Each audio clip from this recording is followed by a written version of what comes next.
यस्य वाग्वृत्तिपर्यन्ता यतिराज सरस्वती तस्मै वेदान्तगुरवे भूयो भूयो नमो नमः। षष्ठः अध्यायः। अस्मिन् अध्याये अर्जुनस्य अयं प्रश्नः, संचलं हि मनः कृष्ण सांचल्य स्वभावः, सर्वदा मनसः स्वभावः कः इति सर्वैः ज्ञायते. எல்லாருக்குமே ஸ்பஷ்டமாக தெரிஞ்ச விஷயம் மனசனுடைய சுபாவம் என்ன அப்படின்றது. அது அர்ஜுனனுடைய வாக்கியத்திலிருந்து ஸ்பஷ்டம் பிரதிபாதிக்கப்படுறது. சஞ்சலம் ஹி மனகிருஷ்ணா, மனசு சஞ்சலத்தை அடையக்கூடியதாக இருக்கு. கர்மயோகோவா போது ஞானயோகோவா போது எந்த வேணாலும் பண்ணலாம். மனசா தார்டியம் எத்திர வர்த்தத்தை தேனைவ யோகா அனுஷ்டித்தும் சக்கியதை. இல்லைன்னா யோகம் எப்படி அனுஷ்டிக்கப்படும்? மனசில் தார்டியம் இல்லைன்னா யோகம் வராது. யோகம் வரணும், யோகத்தை அனுஷ்டிக்கணும். அது கர்மயோகம் இல்லை ஞான யோகம். இது அனுஷ்டிக்கணும்னா மனசனுடைய சஞ்சலபாவகா, மனசனுடைய சஞ்சலம் இல்லாத ஒரு தன்மையானது நமக்கு வேணும். அது எப்படி அடைகிறது? இப்போது சாஸ்திரிகள் சொன்ன விஷயத்துலேருந்து சில வித்தியாசங்கள் நம்முடைய பாஷ்யத்தில் பார்க்கப்படுறது. இங்கே யோகா அப்படின்னு சொல்லும்பொழுது எந்த மாதிரியான யோகம் அப்படின்றது இங்கே ரொம்ப முக்கியம். அதனால தான் கீதார்த்த சங்கிரகத்தில் கீதிருஷா யோகா அத்திர பிரதிபாத்தியதே அப்படின்ற பிரஷ்னத்தை ஆரம்பித்து அதனுடைய அத்தியாயத்தினுடைய சங்கிரகத்தை சொல்லும்பொழுது இமே விஷயாக அத்திர பிரதிபாதிதாக வர்த்தந்தேன்னு சொல்லும்பொழுது யோகாபியாச விதிர் யோகி சதுர்த்தா யோக சாதனம் யோக சித்தி ஸ்வயோகஸ்ய பாரம்யம் ஷஷ்ட உச்சதே. இங்கே யோகாபியாச விதி, யோகாபியாசத்திற்கு இருக்கக்கூடியதான விதிகள் என்னென்ன?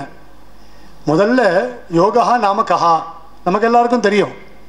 யோக சித்த விற்பி நிரோதா, சித்தவருத்தே நிரோதா யோகா இத்தியுச்சது. அப்போ சித்தவருத்தி கதம் கர்த்தவியா, அங்கே தான் பிரச்சனமே இருக்குது. சித்தவருத்தி பண்ணணுன்றது அவ்வளோ மனசனுடைய வியாபாரத்தை அடக்கிறதுன்றது அவ்வளோ சுலபம் இல்லை இல்லையா? மனதை ஒருநிலைப்படுத்துதல் அப்படின்றது ரொம்ப சுலபமான விஷயம் கிடையாது. இப்போது நம்ம கேட்டிருக்கலாம், சில இடங்கள்லாம் சில பேர் இந்த தியானத்துக்கெல்லாம் போகிறவா இருக்காரோ இல்லையோ, தியானத்துக்கு போகிறவா ரொம்ப சுலபமாக மனதை அடக்கிட முடியும். முன்னாடி ஒரு மெழுகுவத்தியை ஏற்றி வச்சுட்டு தியானம் பண்ணிகிட்டே இருந்தால் இரு புருவங்களுக்கு மத்தியிலே அந்த மெழுகுவத்தி ஒளியை கொண்டு வரணும். அவ்வளவு சுலபமாலாம் கொண்டு வந்துட முடியாது. யோகாபியாச விதிகி உச்சது, அவ்வளவு சுலபமாக கொண்டு வந்துட முடியாது. அப்படின்ற எந்தெந்த பிரகாரங்கள் இருக்குது அப்படின்றது பாஷ்யத்தில் இங்கே விதிக்கப்படுறது. யோகி சதுர்தா போதி, யோகத்தினுடைய சாஸ்திரிகள் அஷ்டாங்க யோகத்தை பற்றி சொன்னார். யம நியம ஆசன பிராணாயாம பிரத்யாகார தியான தாரண சமாதி அப்படின்னு. யமஹால் ஆரம்பித்து சமாதி பர்யந்தம் வரணும் அப்படின்னால் அவர் எவ்வளவு பரிசிரமப்படணும் அப்படின்றது பாஷ்யத்தில் சொல்லப்பட்டிருக்கு. சாதாரணமாக யமஹா ஆரம்பிச்சுட்டேன் நாளை காலத்தால் சமாதி ஆயிடுத்து அப்படின்றது இல்லை. அவர் எப்பேற்பட்ட பரிசிரமவானாக இருந்தால், அப்போது வெறும் சரீர பரிசிரமம் மட்டும் இங்கே சொல்லப்படலை, ஆத்மாவலோகனத்திற்கு. ஏன்னா ஷஷ்டாத்தியாயம்ன்றது பகவத்கீதைன்றது 3 ஷட்கமாக பிரிச்சிருக்கோம். ஒவ்வொன்றுத்துலேயும் ஒவ்வொரு விஷயங்கள் சொல்லப்படுறது. அப்போ இது சப்மிஷன் பண்ணக்கூடிய இடம். எந்தெந்த இடத்தெல்லாம் விஷயத்தை எல்லாத்தையும் கொண்டு வந்து 6வது அத்தியாயத்தில் சேர்க்க முடியுமோ ஜீவயோகத்தில் எல்லாத்தையும் கொண்டு வந்து இங்கே சேர்க்கிறார். அடுத்தது பக்த பஜன ரூபமாக இருக்கக்கூடியதான பக்தி யோகம் அடுத்த ஷட்கம் சொல்லப்படுறதுன்னா அஸ்மத் பாஷ்யத்தில். அப்போது முன்னாடி ஜீவயோகத்தில் என்னென்ன விஷயங்கள்லாம் சொல்ல முடியுமோ அது எல்லாத்தையும் இங்கே கொண்டு வந்து சேர்க்கிறார். யோகாபியாச விதிர் யோகி யோகி சதுர்தா யோக சாதனம். யோகத்தினுடைய சாதனம் என்ன? சமநிலை அப்படின்றது 4 வகைப்படும் அப்படின்னு இங்கே 4 ஸ்லோகங்கள்னால பின்னாடி சொல்ல போகிறார். அதுக்கு மேலே யோக சித்தி ஸ்வயோகஸ்ய பாரம்யம் ஸ்வயோகஸ்ய பாரம்யம் ஷஷ்ட உச்சதே. பெருமாளுடைய யோகமும் இருக்கீங்க. பெருமாளுடைய அவதார திசையில் இப்போ கிருஷ்ணனாக பார்த்துட்டுருக்கான். அப்போது சுத்தமான பிரம்மம் மற்ற பாஷ்யங்களில் சொல்கிறா போல பாரதந்திரியமான ஒரு அவஸ்தை. அந்த அவஸ்தையில் இருக்கக்கூடியதான பிரம்மம் என்பது இப்போ அஸ்மத் பாஷ்யத்துலேயும் ஒத்துருக்கோம். லீலா விபூதி நித்திய விபூதி இப்படிப்பட்ட விவகாரங்கள் எல்லாமே நமக்கும் இருக்குது. இப்போ அந்த நித்திய விபூதியில் இருக்கக்கூடிய பிரம்மத்தினுடைய யோகா கீதிருஷா பவேத் அப்படின்றதையும் நாம் தெரிஞ்சுக்கணும். அப்படின்றதுக்காக இந்த விஷயங்கள் இங்கே ஆரம்பிக்கிறது. அதில் யோக பிரஷ்டன் விஷயத்தில் சில விஷயங்கள் இந்த அத்தியாயத்தில் முக்கியமாக சொல்லப்படுறது. இப்போ கர்ம பிரஷ்டன் இருக்கா, யோக பிரஷ்டன். யோகத்தை ஆரம்பித்து மத்தியில் விட்டவன், யோகத்தினுடைய சித்தி ஏற்படாமல் யோகத்திலிருந்து நழுவினவனுக்கு என்ன மாதிரியான ஒரு விஷயங்கள் அவனுக்கு கிடைக்கணும், எந்த விதமான பிரத்யவாயங்களும் அவனுக்கு இருக்காது. புண்ணியலோக பிராப்தி அதே மாதிரி யோக குலத்தில் பிறக்கக்கூடியது. ஆரம்பிக்கப்பட்டதான யோகம் பூர்த்தி அடையலைன்னா கூட அவனுக்கு ஜென்மாந்தரங்களில் யோக பூர்த்தி அடையிறபடினால ஒரு மோட்ச லாபமும் கிடைக்கும் அப்படின்ற ஒரு விஷயமும் இந்த அத்தியாயத்தில் பாஷ்யங்களில் நாம் பார்க்கலாம். அதுலேயும் இதில் ஸ்பஷ்டமாக சொல்லக்கூடிய விஷயம், அதுவும் முதல் ஸ்லோகத்திலேருந்தே ஆரம்பித்து சில பேதங்கள், அர்த்த பேதங்கள் நம்மால் இங்கே பார்க்க முடியும். அதுவும் அநாசித கர்மபலம் காரியம் கர்ம கரோதியா சன்யாசீச்ச யோகீச்ச நிரக்னிர் நச்சாக்கிரியா. இப்போ சந்நியாசி அப்படின்னு சொல்லும்பொழுது ஸ்பஷ்டமாக இங்கே ஞானயோக நிஷ்டனாக இருக்கக்கூடியதான சந்நியாசி. இப்போ ஞானயோக நிஷ்டன், யோகி, கர்மயோக நிஷ்டன் இவர்கள் இருவர்கள் விஷயத்தில் தான் சொல்லப்படுறது. மற்ற சதுர்த்தியா அந்த நான்காவது ஆசிரமமாக இருக்கக்கூடியதான விஷயங்களில் எந்த விதமான தாத்பரியமும் இங்கே காட்டப்படலை. சாட்சாத் சந்நியாசி ஞானயோக நிஷ்டன், யோகி கர்மயோக நிஷ்டனாக இருக்கக்கூடியவன். அதுவும் பலனை எதிர்பார்க்காமல், ஏன்னா பல தியாகமானது முன்னாடி அத்தியாயத்திலே சொல்லப்பட்டது.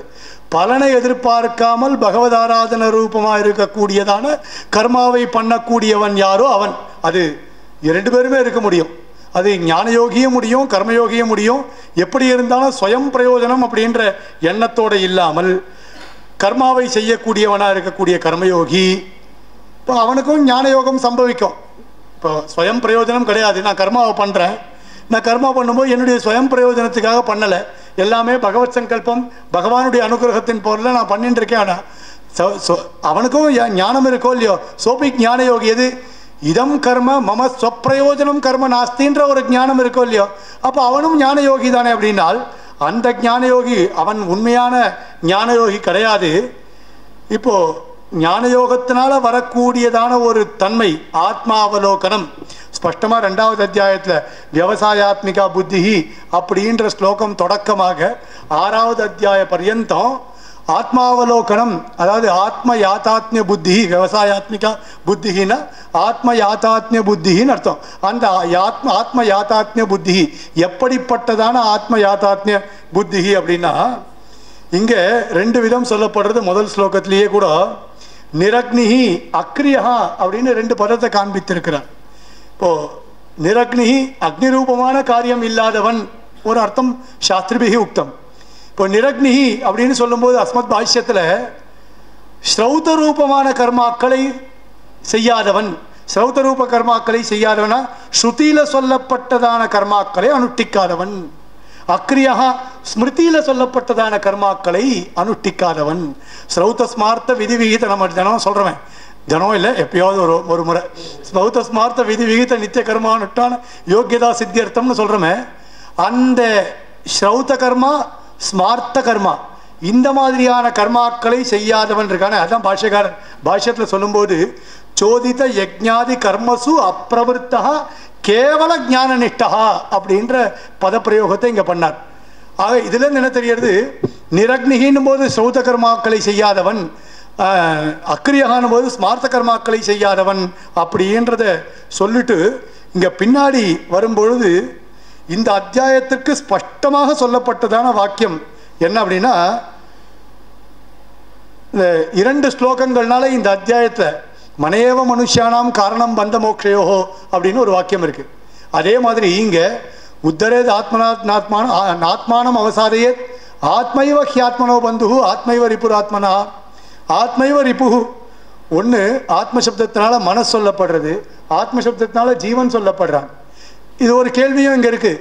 ஏகஸ்மின்னேவ பிரகரணே ஏகேன சப்தேன ஒரே மாதிரியான சப்தத்தை ஒரு பிரகரணத்தில் ஒரே மாதிரியான சப்தத்துக்கு ரெண்டு அர்த்தம் சொல்ல முடியுமா அப்படின்னு கேட்டு இங்கே பதில் சொல்கிறார். அதுக்கு பிரம்மசூத்திரத்திலையும் வேத அதிகரணம்னு ஒரு அதிகரணம், 2வது அத்தியாயம் 3வது பாதம் முதல் அதிகரணம் நவ்யத ஸ்ருதே அப்படின்னு, அங்கே 4வது சூத்திரம் இருக்குது சியாச்சைகசிய பிரம்மசப்தவத்து அப்படின்னு.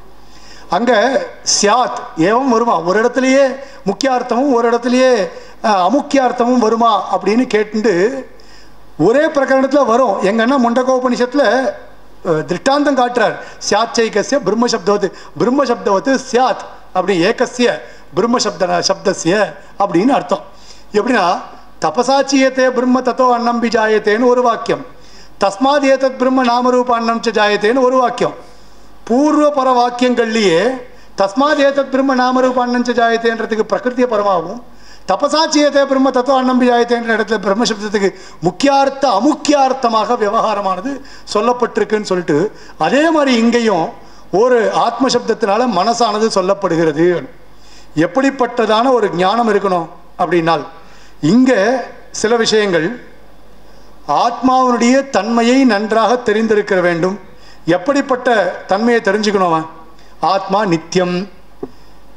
அஸ்மத் பாஷ்யத்தில் கொஞ்சம் பேதம், ஆத்மா அனுஹு, இது மற்ற இடங்களில் இல்லாத ஒரு பேதம் இருக்குது. ஏன்னா உபனிஷதா புரோக்தத்வாத்.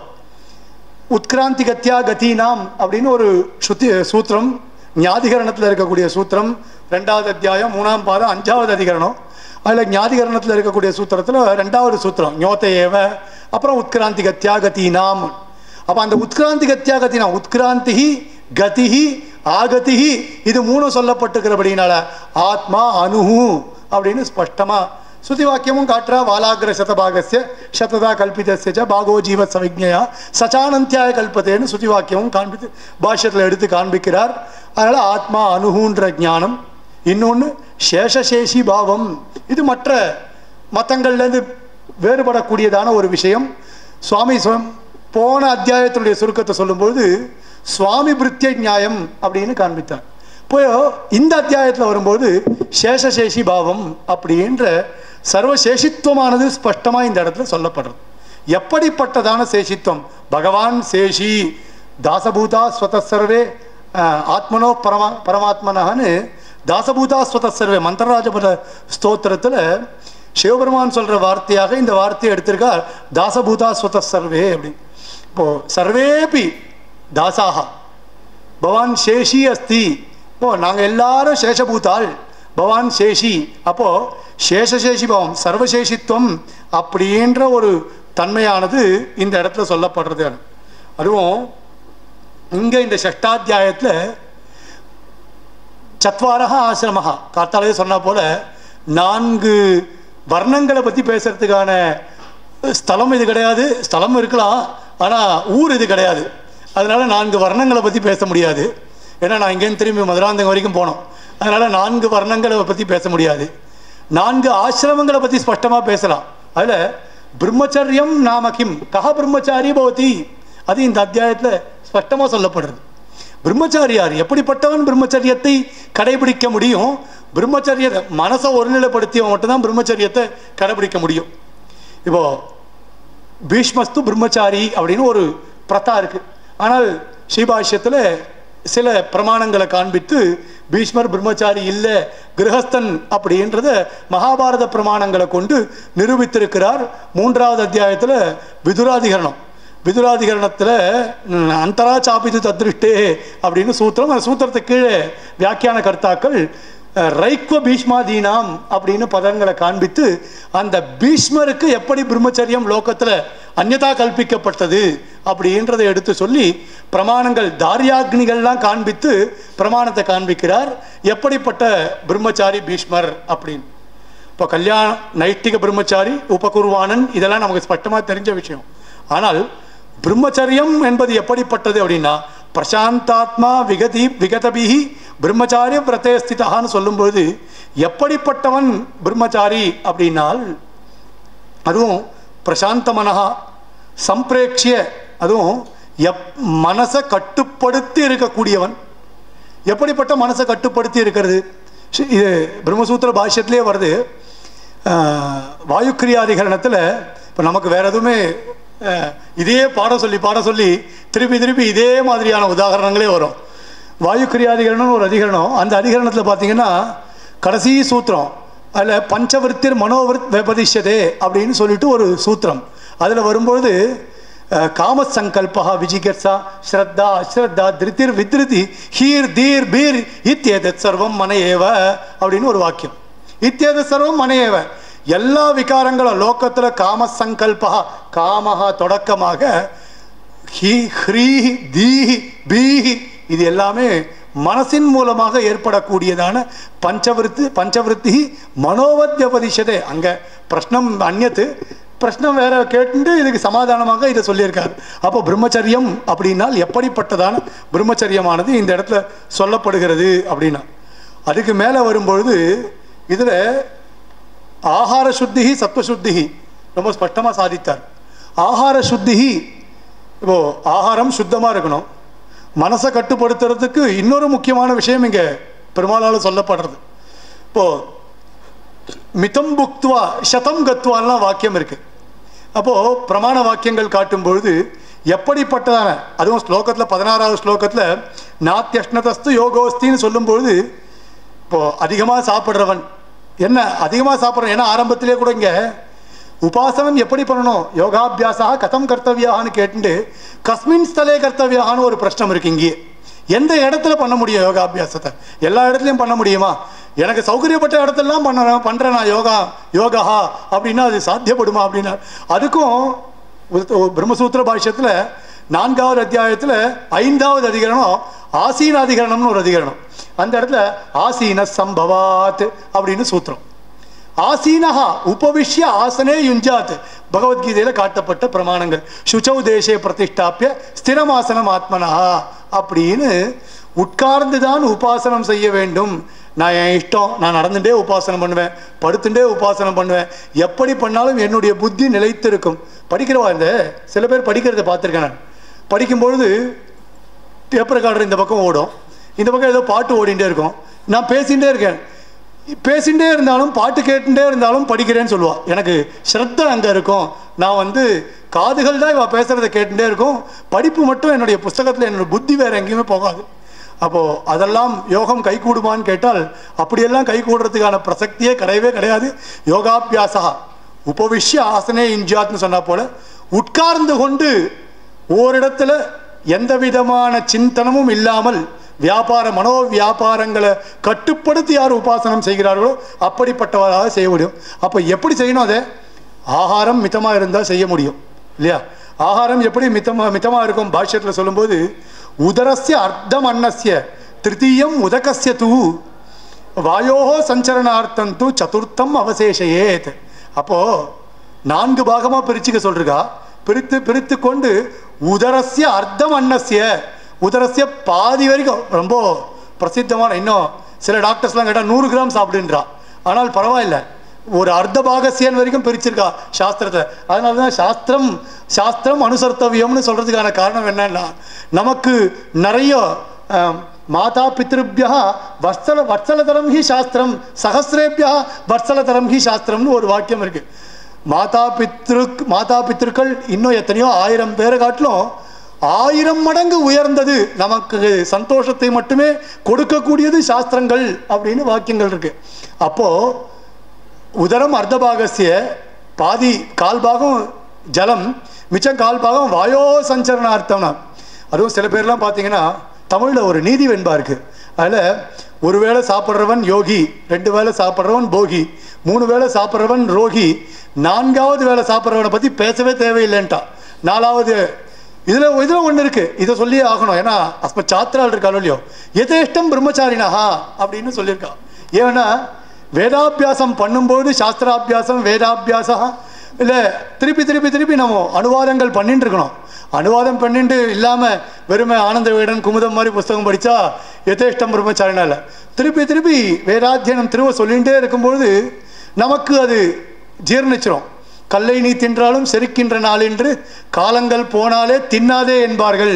ஒரு அழகான பாடல் இருக்குது, ஒரு பழைய பாட்டு. அப்போது இப்படித்தான் இருக்கணும், ஆகாரம் மிதமாக இருக்கணும் அப்படின்னு சொல்லப்பட்டது. மிதம் புக்துவா சதம் கத்வா மிதம் சுப்துவா மிதம் வச்சா, எல்லாமே கொஞ்சம் கொஞ்சமாக இருக்கணும், கொஞ்சம் கொஞ்சமாக அதிகமாக எதுவுமே இருக்கவே கூடாது. வாமபாகே சயானஸ்ய பிஷக்பி கிம் பிரயோஜனம், ரொம்ப அழகாக பாருங்க. வாமபாகே சயானஸ்ய பிஷக்பி கிம் பிரயோஜனம், அவளுக்கு மருத்துவர்களோட சிகிச்சைக்காலோட என்ன சம்பந்தம் இருக்குது? கிம் பிரயோஜனம், நாம அவளால் ஆகக்கூடிய பிரயோஜனம் நமக்கு ஒன்றுமே இல்லை. இன்றைக்கி போனீங்கன்னா லிஸ்ட்டு எழுதிடுவா, அதுவும் மெடிக்கல் ஷாப்காரர்களுக்கும் அவளுக்கும் ஏதோ லிங்க், அதனால் கட கட கட கடன்னு எழுதிடுவா. பாதி 10 மாத்திரைக்கு மேலே 7 மாத்திரை பார்த்தீங்கன்னா அவுட் ஆஃப் 10ல் 7 மாத்திரை பார்த்தா வெறும் ஸ்ட்ரென்த்து மாத்திரையாகவே இருக்குது, வேறு எதுவுமே இல்லை. இந்தந்த ஸ்ட்ரென்த்துக்கு இதுன்ற மாதிரி வரிசையாக இருக்கும். அப்போது பிஷக்பிஹி கிம் பிரயோஜனம், அவளால் நமக்கு எப்படியும் பிரயோஜனமே இல்லை. யாருக்கு? மிதம் புக்துவா சதம் கத்வான்னு இருக்கக்கூடியவர்களுக்கு. அதுவும் அத்தியம்புபானாத்து அதிசங்கமாச்ச திவாச்ச சுப்தே நிஷிஜாகராச்ச நிரோதனாத்து மூத்திர புரீஷயோச்ச ஷட்பிஹி நிதானைஹி பிரபவந்தி ரோகாக. ரோகம் எப்படி வரும் அப்படின்றதுக்கு வியாக்கியானத்தில் பாஷ்யத்தில் பல ஸ்லோகங்கள் இந்த இடத்துல எடுத்திருக்கார். இதுக்கு மேலே இந்த யோகாபியாசா, யோகத்தினுடைய சமநிலை அப்படின்றது சொல்லப்படுறது. யோக சமநிலை, யோகாபியாசஸ்து சதுர்தா. அதுவும் கீதார்த்த சங்கிரக ஸ்லோகம் சொன்னோம் இல்லையா, முதல்ல கார்த்தாலே சொன்னேன். கீதார்த்த சங்கிரக ரக்ஷைன்னு சொல்லிட்டு ஒரு தமிழ் பாசுரம், அதில் யோக முயற்சியும் யோக சமநிலை 4 வகையும் யோகின் உபாயமும் யோகுதனால் வரும் பேறுகளும் தன் திறமுடை யோகுதன் முக்கியமும் நாகனை யோகி நவீன்றனன் முடி வீரனுக்கே. நாகனை யோகி அம்பஸ்ய பாரே புவனஸ்ய மத்தியே நாகஸ்ய புருஷ்டே மகதோ மகியான்னு இருக்கும் இல்லையா. அப்போது அங்கே சயனித்து கொண்டு இருக்கக்கூடியதான பெருமாள், அதுவும் யாருக்கு சொல்லியிருக்கார்? முடி வீரனுக்கே. அப்போது அர்ஜுனாய உபதிஷதி இமான் விஷயான் உபதிஷத்தின்றதை காண்பிக்கிறார். அதுவும் என்னென்ன மாதிரி 6வது அத்தியாயத்தில் யோக முயற்சியும் யோகிர் சமநிலை 4 வகையும். அப்போ யோகாபியாசம் பண்ணும்போது யோக சதுர்தா, இப்படிப்பட்ட யோகங்கள்லாம் செய்யலாம் அப்படின்னா. அதுவும் ஒரு கதை இருக்குது இந்த இடத்துல. ஒரு குருவி இருக்குது, அந்த குருவி கடலுக்கு பக்கத்தில் சமுத்திரத்துக்கு பக்கத்தில் அண்டாக முட்டை, அந்த முட்டை எல்லா 4-5 முட்டையை வச்சிருக்கு. அது கூடு மாதிரி வச்சு அலை இருக்கோ இல்லையோ, அந்த அலை வந்து அந்த முட்டையெல்லாம் அடிச்சுன்னு போயிடுச்சு.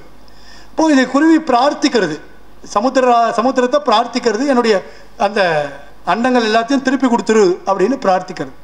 அப்போ திருப்பி கொடுத்துருன்னா நீ எதுக்காக பண்ணணுமோ இல்லையோ, ஏதாவது பிரத்யுபகாரம் பண்ணணும், நான் திருப்பி கொடுக்குறேன். பிரத்யுபகாரம் பண்ணணும், என்ன பண்ணுறது, உனக்கு நான் எதுவும் பண்ண முடியாதோ இல்லையோ அப்படின்னு சொல்லும்பொழுது, அப்போ சமுத்திரராஜனை பார்த்து கோபத்தோடு சொல்கிறது குருவி, சாகரம் சோச்சயிஷ்யாமி அப்படின்னு ராமன் சொன்னார் இல்லையா, அதே மாதிரியே நான் சமுத்திரத்தை மொத்தத்தையும் என் கையாலேயே நான் வற்ற அடிப்பேன் அப்படின்னு சொல்கிறது. சமுத்திரமும் சிரிக்கிறது. நடக்கிற காரியமா? சின்ன சட்டக்கான்னு வச்சுங்களேன், சின்ன சட்டக்கா அது சமுத்திரத்தை வத்தடிக்க முடியுமா அப்படின்னால் காரியத்தில் இறங்கியாச்சு. காரியத்தில் இறங்கி அந்த காரியத்தை பண்ணிகிட்டே இருக்கு. எவ்வளவு முடியுமோ அவ்வளோ பண்ணணும்னு சொல்லிட்டு கொஞ்சம் கொஞ்சமாக சமுத்திரத்தை வத்த அடிக்கக்கூடிய காரியத்தை பண்ணிட்டு இருக்கு. நாரதர் பார்க்குறார். நாரதா ஆகத்திய அமும் பிரிச்சதி, என்ன காரியம் பண்ணிட்டு இருக்கு, இது நடக்கிற காரியமான்? என்னால் முடியும், மகாவிஸ்வாசம், யோகாபியாசே சமதாவு, என்னால் முடியும், நான் பண்ணுவேன். உடனே நாரதர் என்ன பண்ணுறார், கருத்மான் இடத்துல போயிட்டு பவதாம் ஜாத்திய பக்ஷி ஏகா, அது போய் இந்த மாதிரியான காரியத்தில் ஈடுபட்டிருக்கு, நீ அதுக்கு உபகாரம் பண்ணக்கூடாதான்னு. உபகாரம் பண்ணக்கூடாதுன்னு வந்தோடனே நேர சமுத்திரத்தை அவர் கருத்மான் சில விஷயங்களை சொல்லி அவர் சரி கட்டுறார். சரி கட்டியவுடன் சமுத்திரம் வந்து அந்த அண்டங்கள் எல்லாத்தையும் திருப்பி கொடுக்கறது. இப்போ குருவியினுடைய திருஷ்டி என்ன? செய்த காரியத்தில் இருக்கக்கூடியதான நோக்கு, அதுலேருந்து பின்வாங்கவே இல்லை. அப்போ யோகாபியாசம், யோக சதுர்தான்னும் பொழுது யோக பிரஷ்டன் விஷயமா சொன்னோமா இல்லையா, மத்தியே அவன் விட்டாலும்னா விடாமல் காரியம் பண்ணுறது அபியாசா. அதனால தான் அபியாசஸ்து கவுந்தேய, சர்வதா அபியாசம் பண்ணிகிட்டே இருக்கணும். எவ்வளவுக்கு எவ்வளோ அபியாசம் பண்ண முடியும்? யமகால் ஆரம்பித்து சமாதி பிராப்தி பரியந்தம் நீங்கள் அபியாசம் செய்து கொண்டே இருந்தால் மட்டும்தான் இந்த நிலை வரும். அதுவும் இதில் சில விஷயங்கள் சொல்லும்பொழுது, இதில் மொத்தம் 47 ஸ்லோகம். 47 ஸ்லோகங்கள்லேயும் பாஷ்யம் ரொம்ப பெருசு. இங்கே விசிஷ்டாத்வைத சித்தாந்த பாஷ்யத்தில் பார்த்தால் இந்த ஷஷ்டாத்தியாயத்துக்கு பாஷ்யம் ரொம்ப பெருசு. அதில் ஒவ்வொரு விஷயத்தை சொல்லும்பொழுதும் அர்ஜுனனுடைய பிரஷ்னங்கள் ரொம்ப ஆச்சரியமாக இருக்கும். ஏன்னா ஆத்ம சாட்சா்காரா இது யோகா அത്ര உபஸ்தாபியது. யோகான்னா மற்ற விஷயங்களை காட்டிலும் யோகா ஆத்ம சாட்சா்காரா. அப்போ ஆத்ம சாட்சா்காரத்தினுடைய பலம் என்னன்னு சொல்லணும். அது எப்படிப்பட்டதான ஒரு பலம் அப்படின்றது ஆத்ம சாட்சா்காரம். அதுவும் முன்னாடி சொன்ன யோக சாதனங்கள் என்னென்ன, அதற்கு பிறகு இங்கே சொல்லக்கூடியதான ஆத்ம சாட்சா்காரம் என்பது என்ன, இந்த விஷயங்கள் எல்லாமே இந்த பாஷ்யத்தில் ரொம்ப ஸ்பஷ்டமாக சொல்லப்பட்டிருக்கு. அதுலேயும் பின்னாடி சொல்லக்கூடிய சப்தமாத்தியாயத்தில் சொல்லப்பட இருக்கக்கூடியதான விஷயத்தை இங்கே ஆரம்பத்திலேயே கூட காட்டுறார். இங்கே ஷஷ்டாத்தியாயத்தில் ஆரம்பத்திலேயே கூட சொல்லப்படுறது எப்படிப்பட்டதான கர்மாக்களை அனுசரிப்பவர்கள், கர்மா ஏ குருவந்தி. இப்போ அவ விஷயங்கள் எல்லாத்தையும் தனித்தனியாக சொல்லணும்னா அவர்கள் எப்படிப்பட்ட கர்மாக்களை அனுஷ்டிக்கிறார்கள் அப்படின்ற விஷயத்தை எல்லாத்தையும் சொல்லிட்டு, மனசஞ்சலம், மனசை அடக்கிறது ரொம்ப முக்கியம். மனசா தார்டியம், மனசனுடைய தார்டியம் இருந்தால் மட்டும்தான் நம்மால் மேலே யோகத்தை பண்ணிட்டு இருக்க முடியும். யோகத்தின் மூலமாக பக்தி ஏற்படும், அந்த பக்தியின் மூலமாக உத்தமமான ஞானமானது நமக்கு கிடைக்கும் அப்படின்றது இந்த ஷஷ்டாத்தியாயத்தில் இங்கே சொல்லப்படுறதுன்னு சொல்லிட்டு இதோட முடிச்சுக்கிறேன். श्री गुरुभ्यो नमः हरिः ओम आपादमौलिपर्यन्तं गुरूणामाकृतं स्मरेत्तेन विघ्नाः प्रणश्यन्ति सिद्ध्यन्ति च मनोरथाः. श्री गुरुभ्यो नमः हरिः ओम.